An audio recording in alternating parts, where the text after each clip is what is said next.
वालेकुम।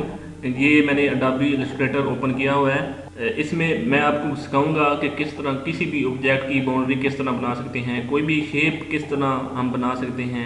लेकिन जो मेरा मेन फोकस होगा इस वीडियो में वो है कि ह्यूमन बॉडी के राउंड जो है ना उसकी बाउंड्री ड्रा करना, वो हम इस वीडियो में सीखेंगे। तो इसके लिए दो तरीके होते हैं। एक तो आप अपनी फाइल जो है वो क्रिएट करें, न्यू फाइल, और उसका साइज़ रखें जो आपकी रिक्वायरमेंट है। और दूसरा तरीका ये होता है कि आप डायरेक्ट जो है वो इमेज को इंपोर्ट कर लें। मिसाल के तौर पर ये मैंने फ़ाइल बनाई हुई है, इसमें मैंने अपनी अपनी जो है मर्ज़ी की है, मैं इसकी डायमेंशन वगैरह सेट कर सकता हूँ। फिर इस पर इमेज मैं सिंपली ड्रैग कर लूँगा या पेस्ट कर दूँगा कॉपी करके। तो एक तो ये तरीका हो गया जिस इमेज की हमने बाउंड्री ड्रा करनी है उसको कॉपी करने का। दूसरा तरीका ये है कि हम इधर से फाइल में गए, फाइल से हम डायरेक्ट इधर से ओपन कर लेंगे इमेज को, तो वो अलग से हमारा इमेज जो है वो ओपन हो जाएगा। ये मैंने इमेज उठा किया और ओपन किया, तो देखते हैं हमारा इमेज जो है वो किस तरह ओपन होता है। तो ये देखें हमारा इमेज ओपन हो गया, ठीक है। तो ये ऑटोमेटिकली एक नई फाइल जनरेट हुई है, उसमें जो है इमेज ये ऑटोमेटिकली कैप्ट हो गया। इसमें ये हम ये इधर से लेयर बनती हैं इस जगह से, और हम इस जगह से एक नई लेयर क्रिएट करेंगे जिसको हम बैकग्राउंड लेयर रखेंगे। उसकी वजह यह है कि हमने जो अपनी किसी भी चीज़ का हमने जो बैकग्राउंड रखना होता है उसको हम इजीली बैकग्राउंड लेयर से सेट कर सकते हैं। इधर हम इसको नाम भी दे देते हैं ताकि बंदे को जो है वो इजी रहता है कि मैंने फाइल का क्या नाम रखा है और उसका क्या काम है। हमने फाइल क्रिएट कर दी और अब हम जो है बैकग्राउंड इसका नाम रख दिया, और इसी लेयर में क्योंकि ये लेयर सेलेक्ट है इस लेयर में हमारा काम होगा। तो इसमें हमने एक रेक्टेंगल ड्रा किया है रेक्टेंगल टूल के ज़रिए। ये हमने इधर से रेक्टेंगल टूल सेलेक्ट किया और रेक्टेंगल ड्रा किया है। इसका कलर ऑटोमेटिकली वाइट है। इधर से जो है हम कोई स्वेचेस में जाकर कोई भी कलर सेलेक्ट कर सकते हैं, लेकिन अभी इसका कलर सिलेक्टेड है, ठीक है। और ये कलर सेलेक्ट करने के बाद अब जो हमारा अगला टास्क है वो जो है इस इमेज को, इस लेयर को हम लॉक कर देते हैं। ये लेयर अब लॉक है क्योंकि ये हमारा बैकग्राउंड बन गया है। इस लेयर में हम अब जो इमेज हमारा पड़ा हुआ है इसको हम ये सिलेक्शन टूल को सिलेक्ट करके इस इमेज को हम इतना जूम कर लेंगे जितना ये हमारे पास स्पेस है, यानी कि फुल जितना हमारा आउटपुट है इतना हमने इमेज सेलेक्ट कर लिया। अब चूँकि हमने इमेज सेलेक्ट कर लिया है, अब इस लेयर को एक तो तरीका ये हम लॉक कर सकते हैं ताकि ये हम जब ऊपर ड्रा करेंगे इसके ऊपर तो ये जो है ना मतलब मूव ना करें, ठीक है।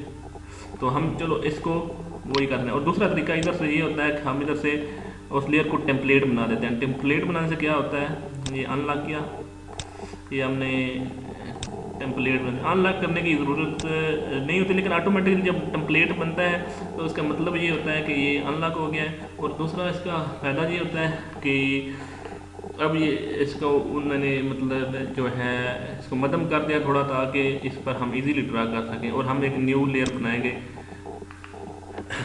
जिस पर हम ड्रा करेंगे। तो बाउंड्री ड्रा करने के लिए या कोई भी शेप बनाने के लिए हमें जो है एक हम पेन टूल यूज़ कर सकते हैं, एक हम कर्वेचर टूल ड्रा कर सकते हैं। फॉर एग्जांपल हम अगर कर्वेचर टूल यूज़ करते हैं तो ये कर्वेचर टूल, और यहाँ से हमने कलर कोई भी सेलेक्ट किया, अभी स्वेचेस में कम कलर आ रहा है, इधर से हम इसमें कलर ऐड कर सकते हैं। और दूसरी बात जो है वो एक तरीका ये होता है कि हम जो है अगर हम न्यू फाइल क्रिएट करें तो उसमें ऑटोमेटिकली कुछ स्वेचेस सेलेक्ट हुए होते हैं। इसमें अभी ब्लैक एंड वाइट ही कलर आ रहे हैं, तो हम पहले इनसे काम हम भी करते हैं।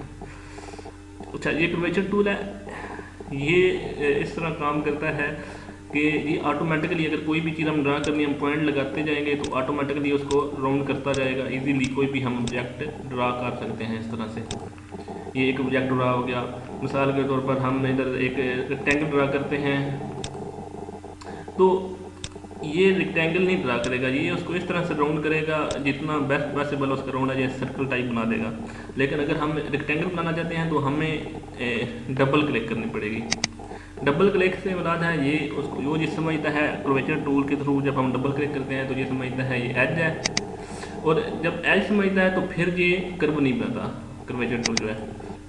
तो अब ये देखें एक रेक्टेंगल टाइप हमने बना लिया है। डबल क्लिक करने से वो दूसरे में मतलब उसमें कन्वर्ट हो जाता है कि ये कर्वेचर टूल नहीं है, यानी कि ये सिंपल पेन है और ये सीधी लाइन ड्रा करेगा। और कर्वेचर टूल क्या करता है, कर्वेचर टूल का असल काम ये है कि ये राउंड कर देता है जहाँ जहाँ हमने ड्रा करना है। तो अब हम इसको एक्चुअल शेप में अप्लाई करते हैं जो हमने सीखा है कर्वेचर टूल।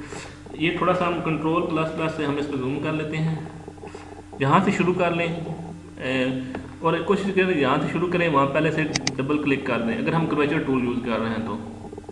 और सिंपल हमने करना क्या है, क्लिक करनी है, एक हमने क्लिक किया है, ठीक है।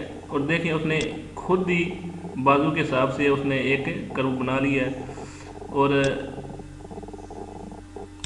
जब हमने बहुत ज़्यादा मूव करना है और हमें लगता है कि इधर एज होना चाहिए तो हम डबल क्लिक कर सकते हैं ताकि हमारे काम में आसानी रहे। अब इधर से हमने बहुत ज़्यादा मूव करना है, बहुत ज़्यादा जो एज है हमें पता है, इधर हम डबल क्लिक कर लेंगे, वरना हम सिंगल क्लिक करते जाएंगे।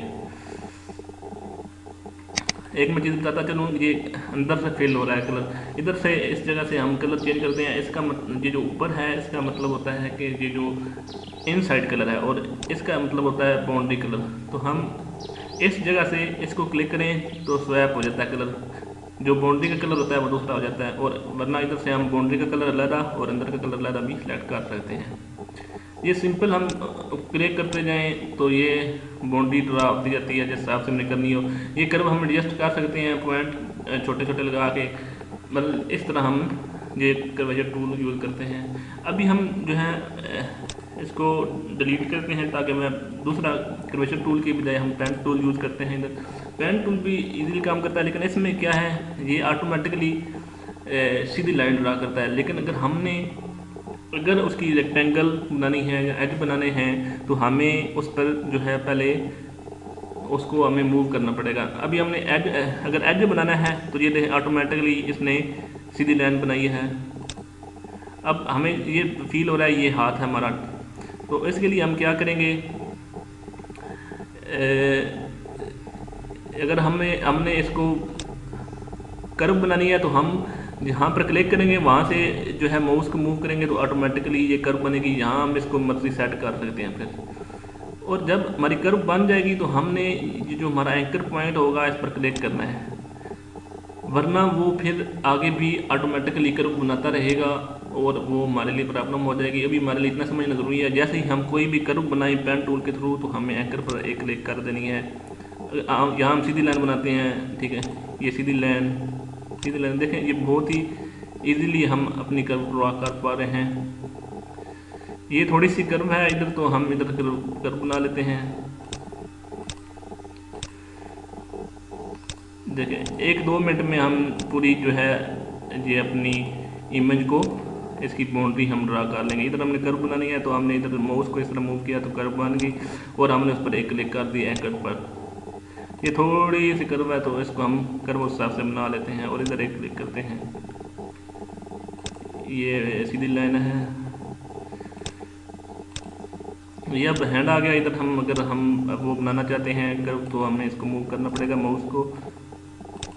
कर्वेचर टूल जो है कंपैरेटिवली ज़्यादा इजी है, लेकिन उसको स्टार्ट में समझना ज़रूरी है कि डबल क्लिक कब करनी है और सिंगल क्लिक कब करनी है। लेकिन सीखा जल्दी ये जा सकता है, लेकिन बाद में फ़ायदा जो होता है वो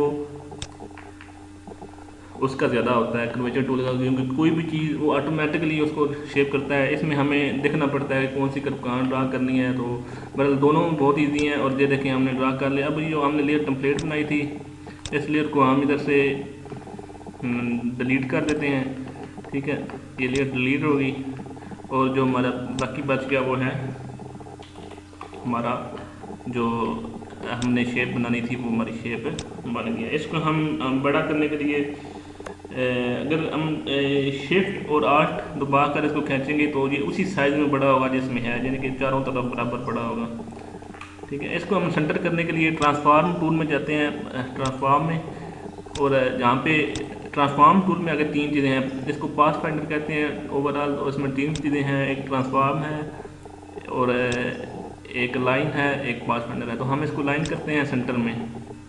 ये हमारे सेंटर में अलाइन हो गया। अगर हमने बाउंड्री में इसका साइज़ जो है ज़रा करना है तो इधर से हमने इसको स्ट्रोक को चेंज करेंगे, तो स्ट्रोक चेंज करने से उसका साइज़ चेंज हो गया। बाकी इधर से मुख्तलिफ़ किस्म की हमने वो यूज़ कर सकते हैं कि जो चीज़ें हैं इसकी लाइन यूनिफॉर्म हो या लाइन की क्या शेप हो, तो ये बड़ी इंटरेस्टिंग लगती है अगर हम मुख्तलिफ़ किस्म की लाइन यूज़ करें। तो एक उसमें रिदम आ जाता है, आपको एक रिक्वायरमेंट है जिस हिसाब से कोई करना चाहे कर सकता है। अभी हम इसमें कोई भी मैं मिसाल के तौर पर ये यूज़ कर देता हूँ, तो ये देखें ये कवच ये बन गई है। और दूसरी बात, अब हम इधर से एलिप्टिकल टूल को सिलेक्ट करेंगे। अब इसमें क्या होता है, अगर हम वैसे ड्रा करेंगे जिस हिसाब से माउस को खींचेंगे ये कोई भी शेप बनती जाएगी, मिसाल के तौर पर ये बन गई। लेकिन अगर हम सर्कल बनाना चाहते हैं तो हमें शिफ्ट दबाकर माउस को खींचना है तो ये सर्कल बनता जाएगा और छोटा पॉइंट बनता जाएगा। और मिसाल के तौर पर इस पॉइंट को हम अंदर से फिल करना चाहते हैं तो हमें ये इधर से स्वैप कलर करना है, तो ये देखिए हमारा कलर स्वैप हो गया। ये पॉइंट हम कहीं भी मिसाल के तौर पर हमें सिलेक्ट हैंड पर कोई पॉइंट लगाना है तो हम ऐसे लगा सकते हैं। इधर से अगर हम शिफ्ट और आल्ट दबाएंगे और इसको माउस के जरिए खींचेंगे तो शिफ्ट और आल्ट दबाएंगे तो ये सीधी लाइन बन जाएगा, और सिर्फ अगर आल्ट दबाएंगे तो ये इसको कहीं भी हम रख सकते हैं। ये हैंड जो है हेड का हमारा जो है पॉइंट सिलेक्ट हो गया। तो इस तरह हम जहाँ भी पॉइंट लगाना चाहें वहाँ से पॉइंट लगा सकते हैं। ये आई ड्रॉपर टूल है, आई ड्रॉपर टूल से हम इधर से कोई भी कलर सेलेक्ट कर सकते हैं या किसी भी जगह से अगर हमने इधर से सेलेक्ट करना है कहीं भी कोई भी कलर हमारा इसमें स्क्रीन में अवेलेबल है तो हम वहाँ वो कलर वहाँ से सिलेक्ट कर सकते हैं। ये देखें इधर कलर चेंज होगा तो हमें कोई भी कलर कर सकते हैं। अब ये इसकी बाउंड्री का कलर है, लेकिन इसको हमने अंदर करना हो तो ये इसका दूसरा कलर हो गया। सिमिलरली इधर भी हम उसको कलर कर सकते हैं। ठीक है, तो इस वीडियो में इतना ही। अगर आपको वीडियो अच्छी लगी है तो मेरे चैनल को सब्सक्राइब करें। मुझे टिप्स भी ज़रूर दें कि किस तरह मैं अपनी वीडियोस को मज़ीद बेहतर बना सकता हूँ। अगर कोई आपकी जो है डिमांड है कि आप अगर एडोब इलस्ट्रेटर अच्छे से सीखना चाहते हैं तो आप मुझे बता सकते हैं कि मैं किस तरह मतलब कोई चीज़ अगर आपने स्पेसिफिक बनाना सीखनी है या कोई क्वेश्चन हो तो आप ज़रूर कमेंट कीजिएगा।